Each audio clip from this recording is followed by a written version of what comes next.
Welcome, everyone, to my Partner Up with Amy Carroll podcast series. As a communication coach, trainer, speaker, and author, I'm delighted to bring you insights and ideas to help you solve your communication conundrums. This is the December episode of my podcast series. Now, if you want to find out more about me or my previous guests, feel free to listen to past episodes on my website, carrollcoaching.com, or go directly to the voiceamerica.com business channel, and you can just download that app or tune in using your favorite podcast app. If you missed my last podcast, I interviewed Yogesh Soni, and we discussed his book, Digital Belonging, which is aimed at leaders who genuinely care about their people and want to build high-performing teams and organizations. Yogesh's dream is that everyone in the world feels valued in their jobs. So head over to the replay of that inspirational November show. Now, listeners, my guest today is a Wall Street Journal bestselling author, Salesforce executive, future of work strategist, keynote speaker, Thinkers 360, and TEDx speaker, Karen Mangia. Before we started the interview, I said, Karen, you got to tell me how to pronounce your name. So now I might have to say it like that every single time. Welcome, Karen. And I love that you did it with a hand gesture. It feels so authentic. Yes, that's a big one for me. I love gestures. So, Karen, before we jump into some questions, I want to give the listeners even a little more background on you. So, listeners, Karen is one of the most sought after thought leaders in the world. And she has shared her thought leadership with, get this, over 15,000 organizations during the course of her career. She's the host of the podcast Success from Anywhere, the author of multiple books. Let me list the titles of those. Success from Anywhere, Create Your Own Future of Work from the Inside Out. Working from Home, Making the New Normal Work for You. Listen Up, How to Tune into Customers and Turn Down the Noise. And finally, Success with Less. So, Karen, I'm hoping you'll share some of your insights from those books with us today. I will. Okay, good. And Karen's also a prolific blogger and sought-after media interviewer. She's been featured in Forbes and regularly contributes to Thrive Global, Authority Magazine, ZDNet. Thinkers 360 has named her number 9 on their list of global thought leaders and influencers on health and wellness, and number 12 for mental health, and one of the top 150 business-to-business thought leaders to follow. Oh, and listeners, in case the name didn't indicate it, she's also a professionally trained chef. Karen, do you have like a certain style of food or cooking that you have an affinity for? I love to make food that connects me with who I am and my heritage. And as a result, I make a lot of Sicilian and Italian food. And I also love to bake. Okay. I bet the holidays around your place are just lots of people and lots of wonderful smells, is what I'm guessing. Yes, as one of my friends likes to say, every night at Karen's house is a dinner party. And in fact, I spend the 3 days at the beginning of the Thanksgiving week each year baking with 2 friends I met in culinary school.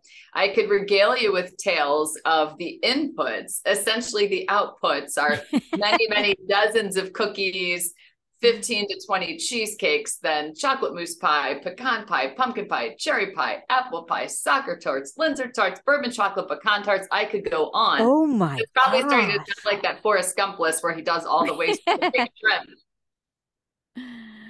Wow. Right. I remember that. Yeah. Jeez, impressive. So Karen, I want to jump into this is perhaps a deep question to start with, and I'm confident you can handle it.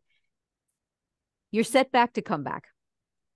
It inspired you to redefine your relationship with success, and I'm guessing started you on the path you're on today. Tell us about that experience. Tell us about, take us like on the inside and share the discoveries with us. Have you ever noticed how we all have that inside voice that talks to us from time to time? And usually it's telling us things that we need to hear, and we're usually not quite ready to listen. And I was the same way. In my case, that inside voice started small and noticing a few things that didn't seem quite right. It started with gaining a little bit of weight. And I thought to myself, well, I'm in sales leadership. We're out with a lot of customers. Naturally, as a result of that, I'm eating extra food at dinner, having that glass of wine I might not normally be having on a Tuesday. Then to make up for that, I would miss some exercise time in the morning because I was trying to do the work that didn't get accomplished when I was at the dinner. We all know this cycle. Right. We've done this before. And then I started feeling a little bit more tired. Well, the symptoms got more and more severe, and I kept explaining them away, like we often do when our inside voice says things to us like, are you happy? Is this who you really are? Is this working for you? These little signs that we're living outside of alignment with our values. And for most of us, that comes to fruition in an impossible to ignore moment. Mine was the moment I went to call my brother, and I picked up my mobile phone and I looked down and I couldn't remember his name. Oh, wow. I have one brother. I talk to him every single week on the phone. It took me a process of elimination to deduce we had the same last name. And through process of elimination, I narrowed down and could select from a smaller list in my phone who he was. It was an impossible to ignore moment, because I was progressively tolerating a set of symptoms as opposed to paying attention to what mattered most, which was my health and well-being. Unbeknownst to me at the time, that ended up taking me on a journey of major medical misdiagnosis that lasted 3.5 years. And it might surprise you to discover, looking at me now, that during that period of time, my hair fell out, my skin turned gray, I had crushing fatigue. Wow. I gained 55 pounds without having a baby. And one day I looked in the mirror and my eyes had literally changed color. We use that expression, I don't recognize the person looking back at me in the mirror. I literally did not. And I felt terrified and hopeless and alone because no one knew what was wrong with me. Yeah. And I never missed a single day of work for being sick. Wow. Now, that sounds horrible when I say it out loud, because when I got a correct diagnosis, it took another 5 years to get to a completely clean bill of health. And yet in that moment was a gift, because in that moment, I redefined my relationship with success. For the first time in my life, I had true clarity about what mattered most. And I was willing to reprioritize my life to realize that outcome of being healthy and well enough to enjoy my life.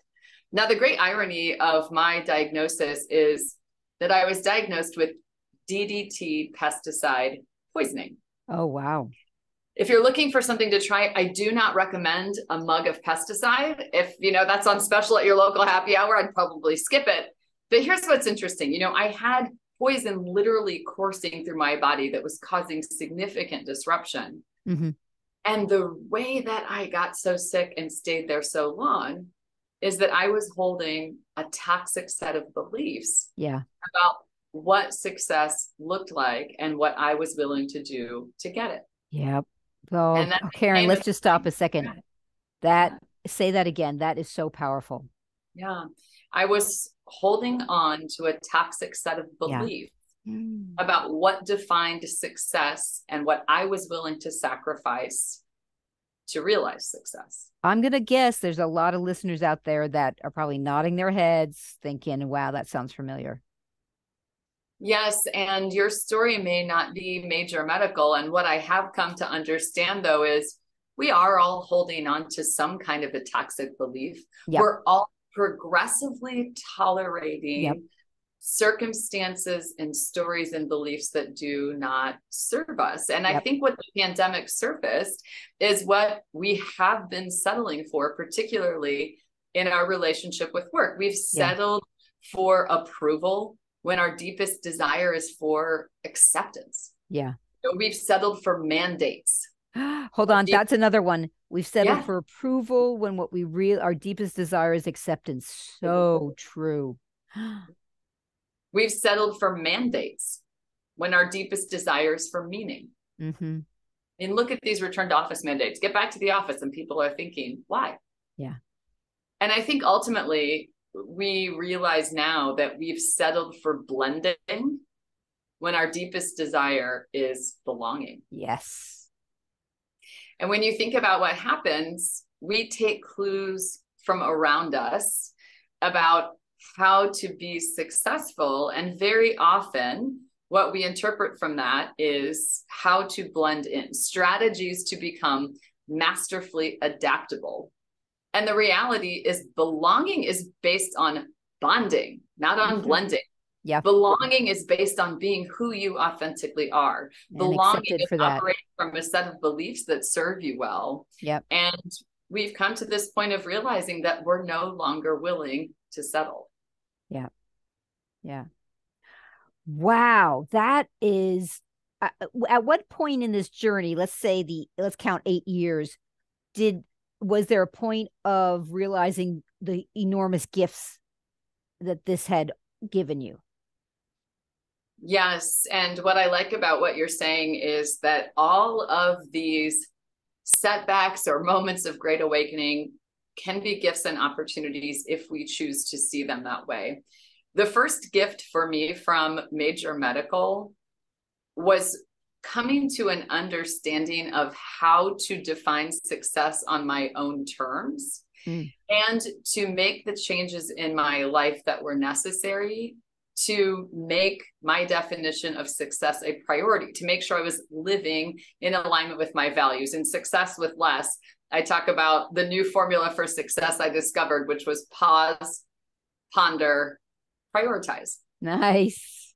Pause. Yeah, think ponder, about what matters prioritize. most, right? Release the obligations that no longer serve you to make room for the people and experiences that do. That was certainly the first gift. The second gift is an opportunity to share my story in service of others. People are often shocked because if you looked at my LinkedIn, it would be difficult to detect some sort of major medical setback because it all looks rosy and wonderful. And what I think about is, how's the LinkedIn of your life? At the time that LinkedIn was amassing wonderful accomplishments and accolades and progress, I was going downhill personally. Yeah. I share my story to be in service to others, to say, you're not alone. And you get to choose what success means to you. And you are granted the permission to live that definition of success unapologetically. Yeah. The only person that has to wake up in your life is you. Yeah. And that, of course, has set me on a storytelling journey that ultimately contributes And you just froze for a second there. To empowering people to live well, Karen, and to work well. I'll have you rewind because you cut off for a second. That ultimately, do you remember what you said right after that? Makes it possible. Yeah. That ultimately makes it possible for people to live well and to work well. I mean, I find so many people I encounter on a daily basis who are stuck at this crossroads between career rich and life poor. Yeah. And they know they're stuck and they don't want to live that way anymore. Yeah. They just struggle to find a path forward. And the beautiful news is those roads can converge. You can leave work. Yes, you can leave work better than you entered it. You can leave work and not need to go to the bar or the therapist or the doctor to recover from work. We can change our relationship with work and how it shows up in our lives. And what I discovered, really the ultimate gift from that experience, is when we change our relationship with work, everything changes. Okay, so let me pick up on that, because to then transfer that to your clients, how do you coach others to redefine their relationship with success? Redefining your relationship with success begins by reconnecting with your values. Okay. And I take teams and leaders and organizations through the stress-free experiment. Doesn't that sound wonderful? I saw the video on this. Tell the listeners about this one. Yes. Researchers at Stanford were listening to a group of university students who reported a high degree of burnout due to uncertainty about the future and too many things to do. I don't know if that sounds relatable at all. And so they took the students and they gave them an assignment. They said, over the upcoming university break, we want you to spend 10 minutes each day with a physical pen and paper. And there is magic in brain science to why physical pen and paper matters. And set a timer for 10 minutes. Simply write. It doesn't matter what you write.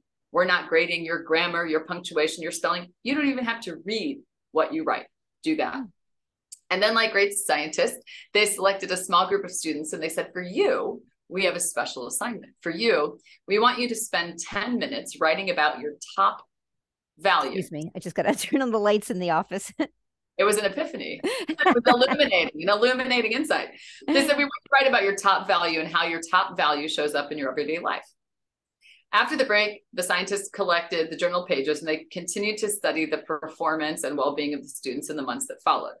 Now, here's what's fascinating. They have repeated this experiment hundreds of thousands of times with everyone from entrepreneurs to executives and everyone in between, and the results are the same.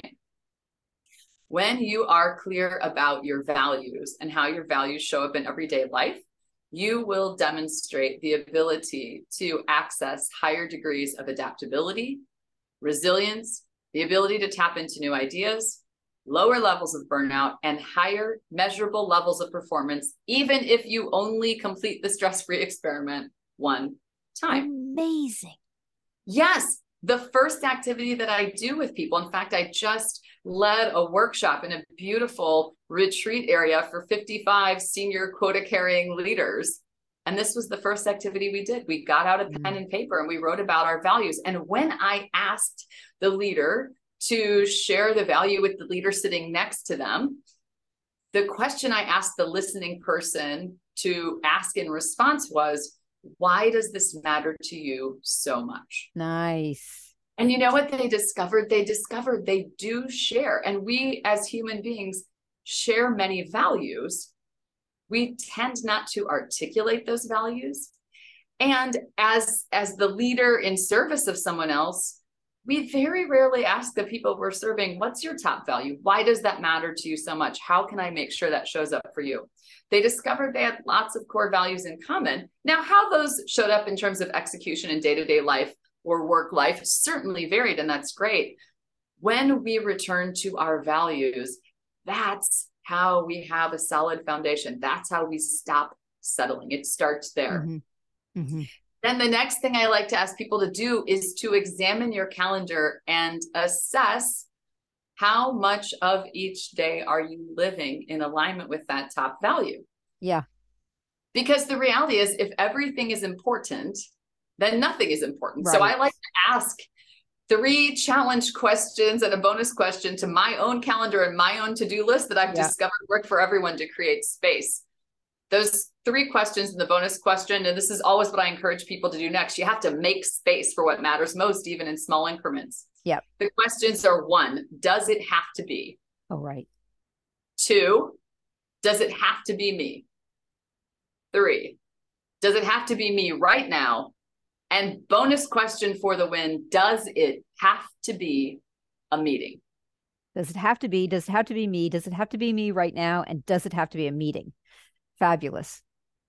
You know, Karen, when I watched one of because these are listeners, you can go to Karen's website and sign up for her podcast and watch these videos. And they're just like these just delightful little inspirational moments.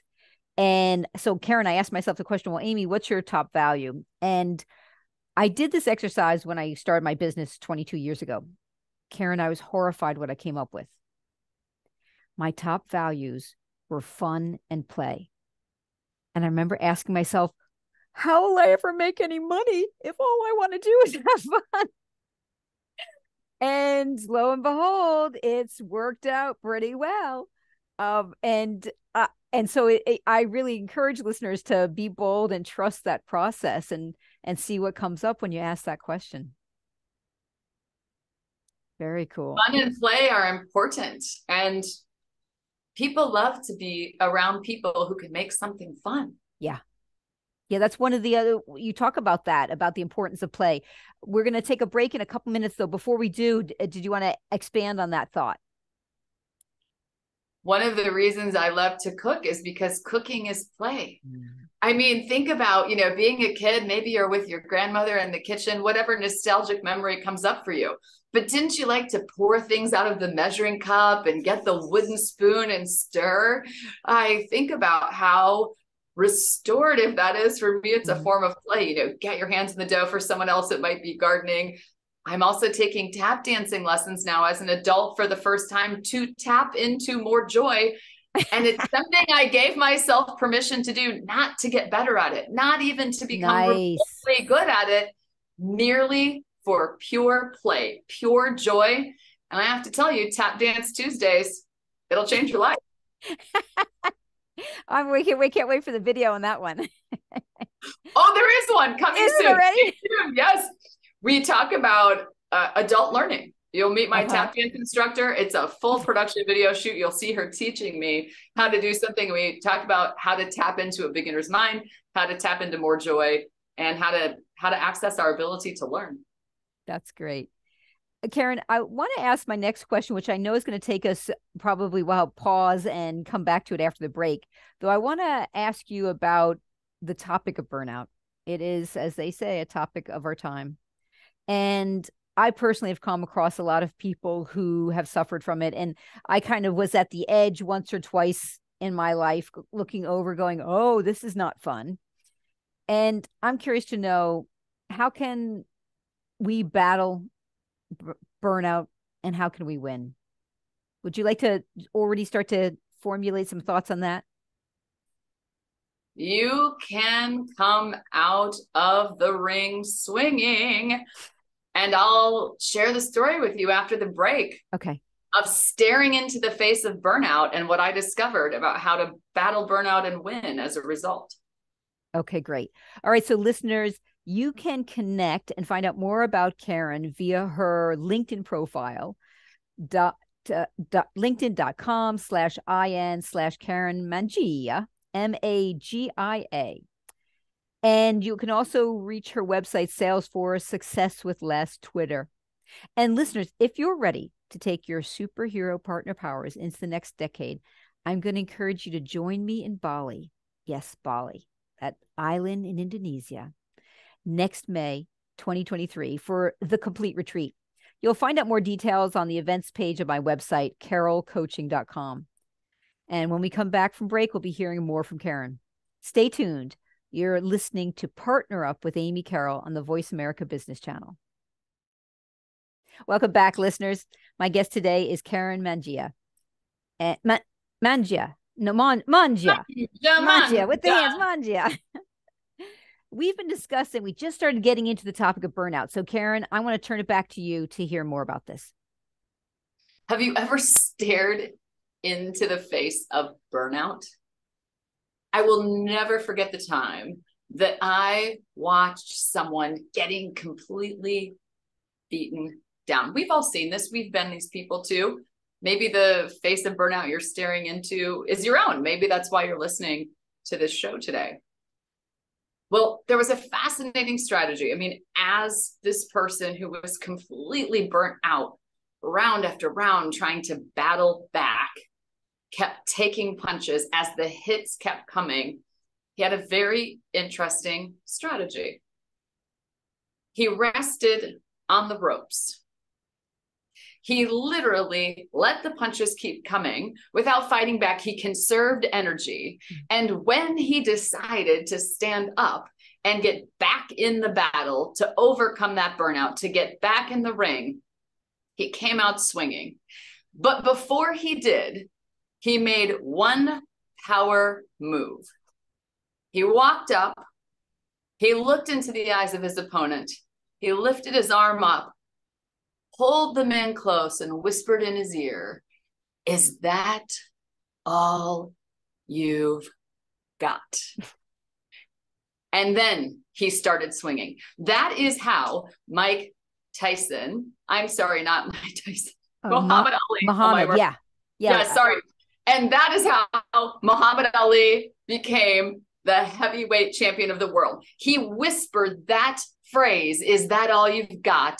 into the ear of George Foreman. And if you watch the interviews of George Foreman later, he's like, "Yeah, that's all I've got." Here's what Muhammad Ali discovered. Here's how he became a champion. He rested. He did that pause that we were talking about earlier. And when he sat on the ropes and rested, he conserved his energy for the battle that mattered most. He didn't swing at every punch. He swung one punch, and it was the punch that mattered, the knockout punch. See, when you rest on the ropes, what he discovered is you take the hit, that energy will distribute out across the ropes. He could literally take the punches and come out swinging when he knew it mattered most. And I think about this. Do you know how many rounds you have left in your battle, that burnout battle? Are you swinging at every punch? Every meeting that comes your way, are you saying yes? Every task that comes your way, are you saying yes? Okay. Or could you rest for a moment and conserve some energy for what matters most? And going back to that values conversation that we were having, when you take a pause, resting on the ropes in our world looks like reconnecting with your values. And I think about it this way, right? Your values are simply an expression of your top preference in any given moment. And at its core, burnout is living outside of your values for an extended period of time. Oh my gosh. Hold on. Got to hear that again. Burnout is the living outside of your values for an extended period of time. Oh, that's so simple. Yes. And what's simple to understand, I should say. Right. The simplest solution, right, is the most elegant and the strongest. That's always true. What I think about is when you and I are living outside of our values for an extended period of time, we get into that mode where we believe every task is important, every meeting holds equal importance. And so we start swinging at every punch, or at least, putting up our proverbial boxing gloves to try to keep from getting hit constantly. That will wear you down. Why? Because there's no purpose within it. When you don't know what you're swinging at and you're constantly swinging as hard as you can at a moving target, you will burn out. Muhammad Ali was a champion because as he aged, he knew he could not win by being the fastest.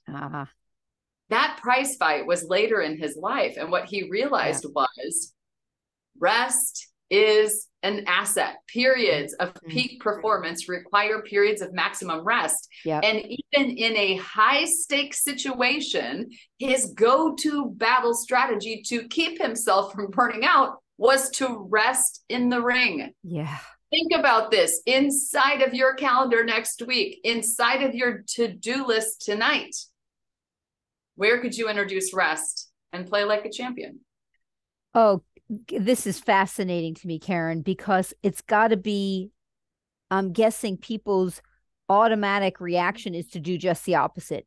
Do more, do more, do more. And then another thing I'm hearing is this daring to give yourself permission to rest. And not only because you need it, because it may be the very best strategy to recover. Rest is resistance. It's a wonderful book Trisha Hersey wrote. She calls herself the nap minister.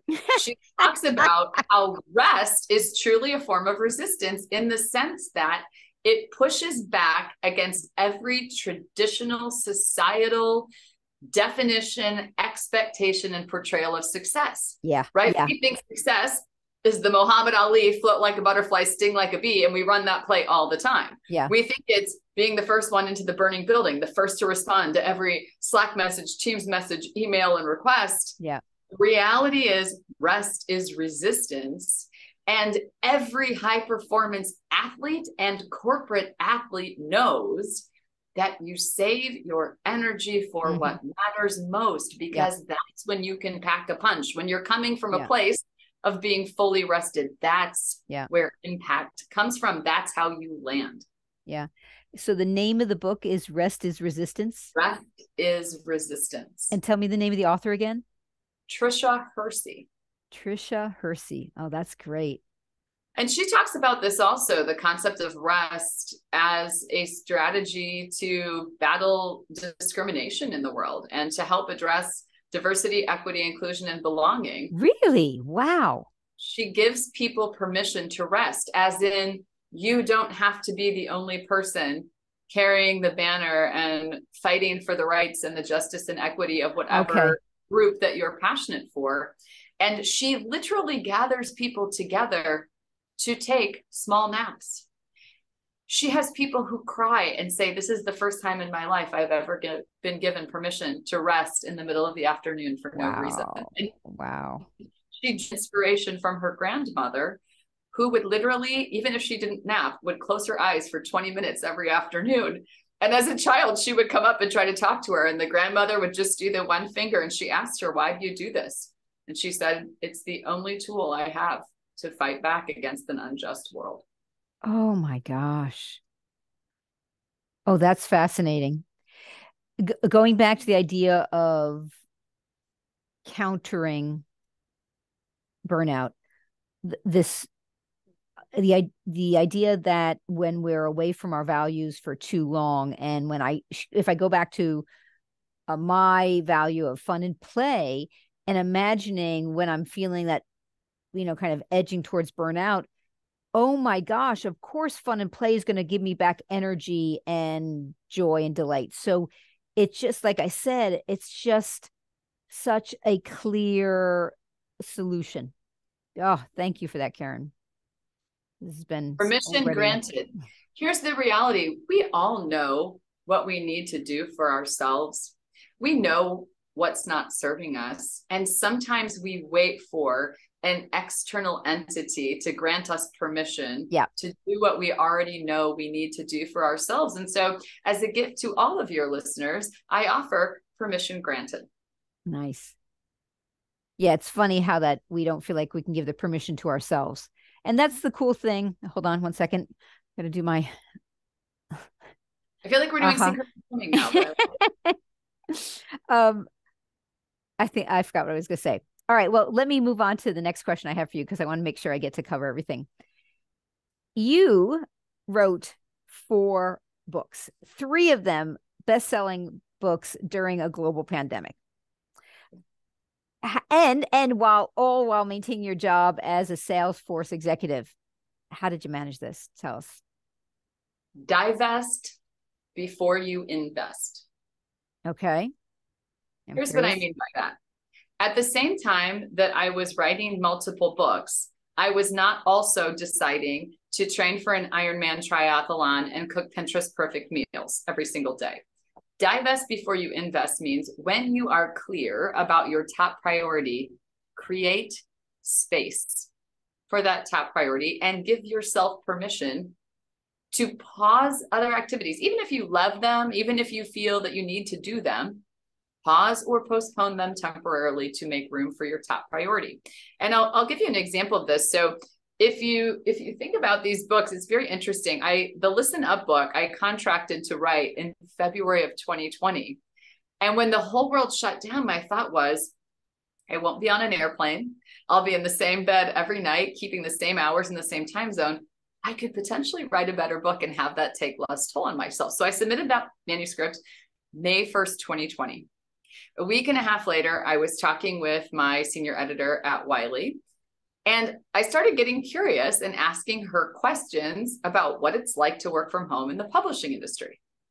I work in high tech. We knew how to use the tools. Yes, the context was very stressful and uncertain, of course. However, we weren't trying to figure out how to use video conferencing technology from our laptops like many other people were. And she started describing some of the trials and tribulations. And I shared with her that I was writing a blog about working from home and how well it was doing. And she said, working from home, do you think you could write a book about that? And I laughed. I said, oh, I could do that in my sleep. No, you can't, by the way. You cannot write a book in your sleep. She said, do you think you could do it in 2 weeks? Oh my gosh. And I said, no. What's in your coffee cup? She said, how about 30 days? And I said the 2 words that changed everything for me, and they will for your listeners too. Why not? So I did. I wrote Working from Home. in less than 30 days. From the time she and I had that conversation until I held that physical book in my hand in August of 2020 was 87 days. Oh my done before a while. gosh, I'm sure. Now, here's what I will say. There were a lot of things I did not do during those 30 days so I could write that book. And when that 30-day period was over and I submitted the book, I did not continue in that same pattern. Right. I stopped. Right. And see, here's what happens. So often we create this pattern of busy, busy, go, go, go. And it's the high stakes, high priority deliverable. And then we never stop. We just make that the new way we live. So I stopped. And then, I started cooking again and, not working 7 days a week. It was worth it, but it was a short burst of activity. And I gave myself permission to not do something in order to make room for that priority. Certainly worthwhile. And then as you carry that forward, I thought, well, working from home, this will be a topic for, through the end of 2020, then we'll all go back to the office and, this will all be forgotten. Well, as you know, and as your listeners know, it didn't exactly happen that way. Instead, people started saying, well, now what? I mean, we're not all working from home and we're not going back to the way it was. Now what? And so success from anywhere was in response to that question, now what? Gosh. To look in the direction of how to construct a future of work that works for everyone. And also as an invitation to freedom, the freedom to choose your values, the freedom to choose how work shows up in your life. Mm-hmm. And that's why the book also includes a playbook of 10 games that individuals, teams, and organizations can play to change the game of work and how it shows up in your life and in your organization. Can you share one of those games? I don't know how complex it would be. Or the myths and misconceptions of work game is a great one. There's a scoring mechanism in there as well. And what we do is we would take something like, you have to come to the office 3 days a week because that's the best way for our team to be effective. And someone could choose to challenge. Mm-hmm. Is that true? Mm-hmm. Now, if you can debunk that belief, you get some points. Mm-hmm. It's simple things like that. The stress-free experiment is in there. There's a yes and game that plays on the improvisation technique. So you take an area where you are stuck, and it helps you look in the direction of new choices. There's a game called I Wonder to help you see new possibilities inside of old problems. Very simple conversational constructs. Yeah. It's gamified to make it fun and engaging. Excellent. I don't know if you know this about me. I am a big improviser. I like to use it in my work and in my life, and I perform in 2 troupes. And it helps me to really keep this part of my brain. In fact, I want to ask you a question about mindset. And I talk about the partner mindset, where I'm holding high respect for myself, high respect for the other. And improv is one of the tools that helps me to keep that attitude well-oiled. Yes. Yeah. And what I like about what you are saying is it reminds me of one of the core principles and experience moments of what happens in improv. I was fortunate to do a few sessions with a group that works at Second City, right? The sort of ultimate improv. Yeah. And they teach you in those sessions, as you know, that in improv, you must respect your partner, exactly to what you're saying. You must respect what shows up in the scene, regardless of what you are handed. And you must always build on that. And as we were doing our prep session and getting ready to go live on a big broadcast for hundreds of thousands of people, I heard people start saying to each other, backs, backs, backs, back. I said, what does that mean? They said, oh, it's our shorthand version way of saying, I've got your back. Yeah. And I thought, what would change inside of every meeting if going into it, our premise was, I will find something to agree with about what you say. I will operate from the perspective of fully supporting you and your thought. I will speak into the conversation, whatever shows up in the scene. I will take what I've heard and make it better. And I will communicate to you, I've got your back. Gorgeous. Karen, we only have a few minutes left. So I have 2 more questions for you, and I'm going to combine them, and you get to choose how you want to answer them. Okay. So as I mentioned a moment ago, I'm a big believer in mindset. You talk about the power of mindset. So first question is from your perspective, what's the mindset of a successful person? And then the other question is how to remove obstacles to our own success. So that might be something you can combined together? Accept, adapt, accelerate. Accept, adapt, accelerate. Okay. Give us more. That is the mindset of a successful person. Uh-huh. Accept says, I will accept what is in front of me. I will not resist it. Nice. I will not try to change it. I will not spend my best energy pushing back against something that I cannot change. I will accept. It doesn't mean you have to like it. It means I accept what is. Adapt says, in light of accepting that this is the situation, what choices do I see?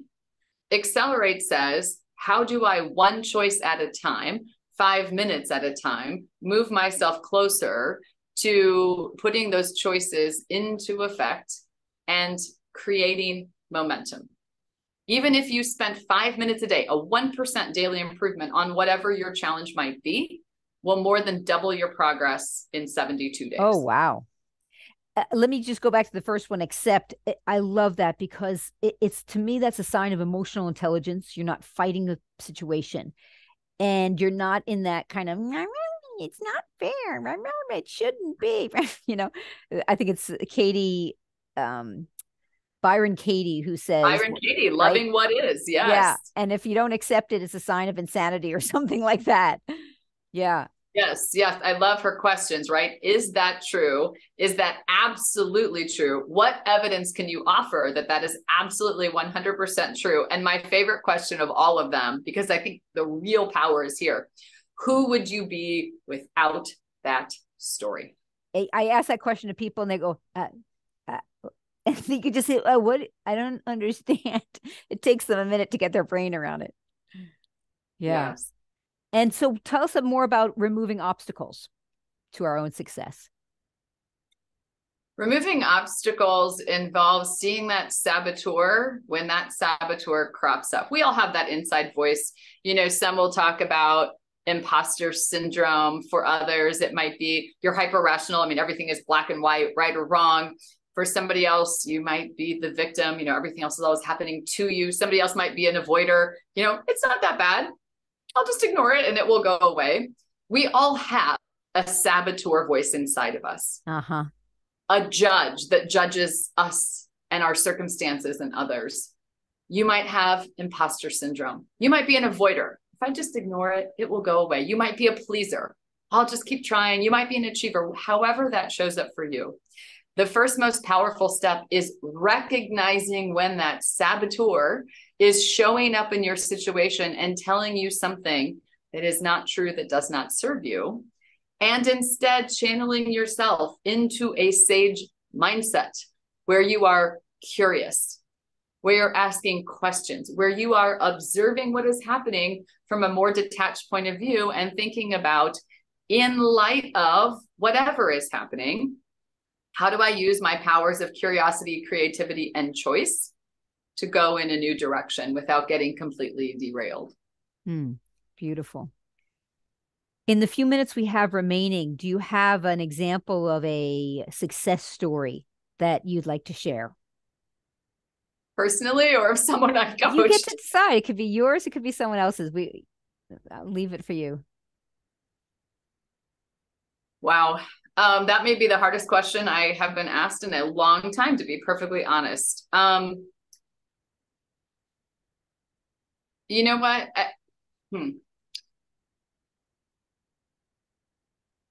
While you're thinking of it, yes, go ahead. This might somehow inspire you. When I was watching one of your video shorts, I really was touched by one of the inspirations. You said, you know, we are on the climb of our lives, referring to the experiences we're each having, and be sure to stop and enjoy it along the way. We hear that, stop and smell the coffee, smell the roses, smell something good.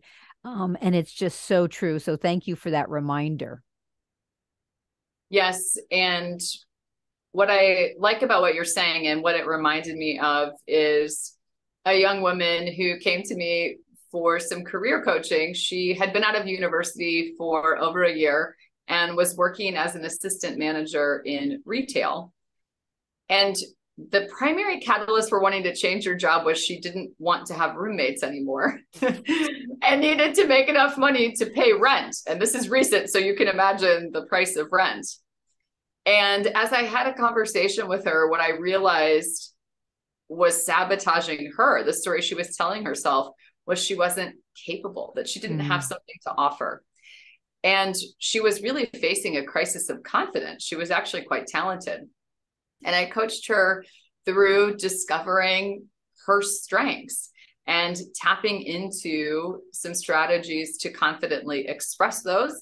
And I introduced her to a few folks in my network, and she got hired from one of those introductions. And she is now in her own apartment for the last 6 months and 6 months into her new career and flourishing. And what she shared back with me as feedback was, you helped me see potential in myself that I could not see.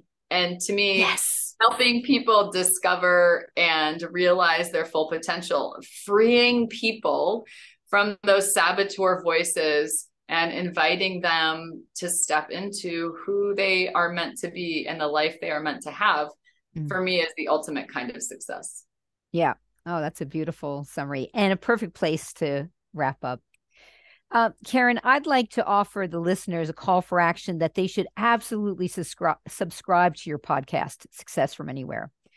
And listeners, you can find this on all major podcast platforms and YouTube. So you can also reach out to Karen, remember, on her LinkedIn profile, salesforce.com, successwithless.net. So with that, Karen, before I let you go, is there an additional call for action that you'd like to offer to the listeners? As soon as this podcast is over, what is one 5-minute commitment you can release that no longer serves you to make room for something that joyfully does, or that's in alignment with your values? Okay, listeners, you've got the challenge.